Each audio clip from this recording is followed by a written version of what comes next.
Right Shankari, land titling చట్టానికి సంబంధించి YCP ప్రభుత్వంలోనే ఒక్కొక్క నేత ఒక్కొక్క విధంగా మాట్లాడుతున్నారు.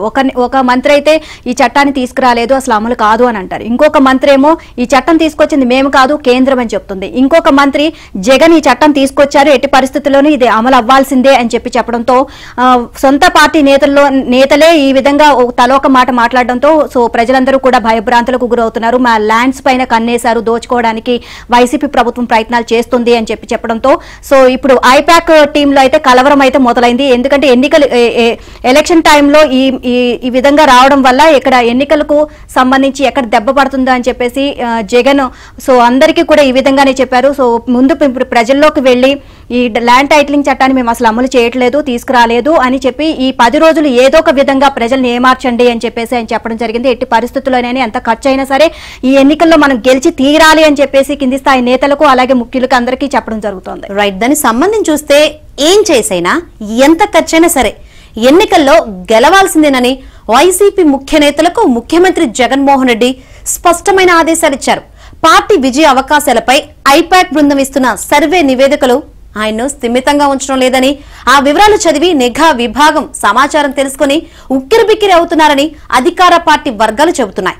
ఐపాక్ నిఘా వర్గాల సూచనల మేరకు శుక్రవారం నరసాపురం సభ జరగడానికి ఓ గంట ముందు కీలక నేతలు, ఎమ్మెల్యే, ఎంపీ అభ్యర్థులతో జగన్ ప్రత్యేకంగా సమావేశమయ్యారు. విశ్వసనీయ వర్గాల సమాచారం ప్రకారం ల్యాండ్ టైటిలింగ్ యాక్ట్ అమలుపై ప్రజల్లో ఉన్న భయాందోళనలు అధికార పక్షం తలరాతనే మార్చేసేలా ఉందన్న భయం సీఎంలో కనిపించింది. ఇక అసలు ఈ చట్టమే లేదు అని మంత్రి బొత్స సత్యనారాయణ, ఇది కేంద్రం తెచ్చిన చట్టమని ఇంకో మంత్రి ధర్మాన ప్రసాద్, ఎట్టి పరిస్థితుల్లోని చట్టాన్ని జగన్ అమలు చేసి తీరుతారని మరో మంత్రి పెద్దిరెడ్డి రామచంద్రారెడ్డి స్పష్టం చేయడంతో తమ భూములను వైసీపీ నేతలు స్వాహా చేస్తారు అని, హక్కులన్నీ కోల్పోతాము అన్న భయం జనంలో మరింత పెరిగిపోయింది. ఇదే అంశానికి సంబంధించి మరిన్ని అప్డేట్స్ మా కరెస్పాండెంట్ సత్యాన్ని అడిగి తెలుసుకుందాం. సత్య, ఎప్పుడైతే ఈ ల్యాండ్ టైటిలింగ్ చట్టం తీసుకొచ్చిందో జగన్ ప్రభుత్వంలో ఎప్పటి నుంచి గుబులైతే మొదలైంది, సో ఎక్కడికక్కడ తీవ్ర వ్యతిరేకత అయితే వ్యక్తమవుతుంది. ఓవరాల్ గా అప్డేట్స్ ఏంటి?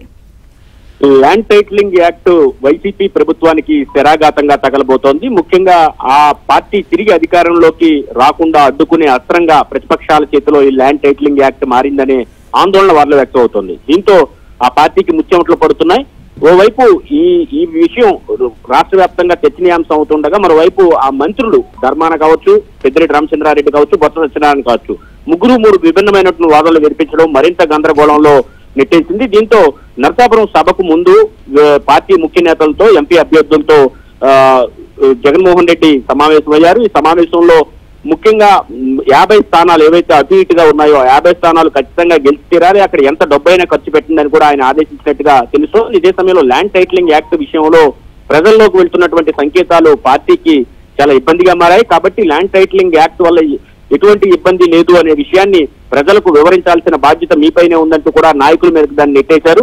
మరోవైపు కడప జిల్లా నాయకులతో కూడా ప్రత్యేకంగా సమావేశమై కడప లోక్సభ స్థానాన్ని ఇటు పరిస్థితిలో గెలుచుకోవాలి, రాష్ట్ర వ్యాప్తంగా ఏ స్థానం పోయినా కానీ దానికి సమాధానం చెప్పుకోవచ్చు, కడపలో కనుక కౌంట్ తగ్గితే, సంఖ్య తగ్గితే దానికి తనకు తీవ్రమైనటువంటి ప్రభావం ఉంటుందని కూడా జగన్మోహన్ రెడ్డి చెప్పిన నేపథ్యంలో అటు కడప జిల్లా నేతలు కూడా తీవ్ర టెన్షన్ లో ఉన్న పరిస్థితి అయితే ఉంది. అయితే ఈ ల్యాండ్ టైటిలింగ్ యాక్ట్ ఏదైతే ప్రస్తుతం విపక్షాలు విస్తృతంగా ప్రచారం చేస్తూ ఉన్నాయో దానివల్ల వైసీపీ ఇమేజ్ డ్యామేజ్ అయిందని క్లియర్ కట్ గా అర్థమవుతుంది. గ్రాఫ్ కూడా రోజు రోజుకు పడిపోతుందని కూడా నిపుణులు చెప్తున్న పరిస్థితి అయితే ఉంది. ఇదే విషయాన్ని ఐపాక్ టీం కావచ్చు, అదేవిధంగా నిఘా వర్గాలు కావచ్చు స్పష్టంగా సీఎం కు చెప్పడంతో ఇప్పుడు దిద్దుబాటు చర్యలు చేపట్టారు. అయితే చేతులు కాలేక ఆకులు పట్టుకుంటే ఉపయోగం లేదు, ఇప్పటికే జరగాల్సిన డ్యామేజ్ జరిగిపోయిందని పార్టీ నేతలే అంటున్నారు.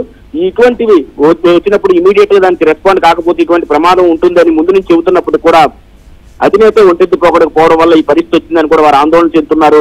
కాబట్టి ఎట్టి పరిస్థితుల్లో ఈ ల్యాండ్ టైటిలింగ్ యాక్ట్ జనాల్లోకి వెళ్లకుండా ఏం చేయాలనే దానిపై ప్రస్తుతం అయితే ఆ పార్టీ తలమునకలైందని మనకు అర్థమవుతోంది. Right, thank you Satya.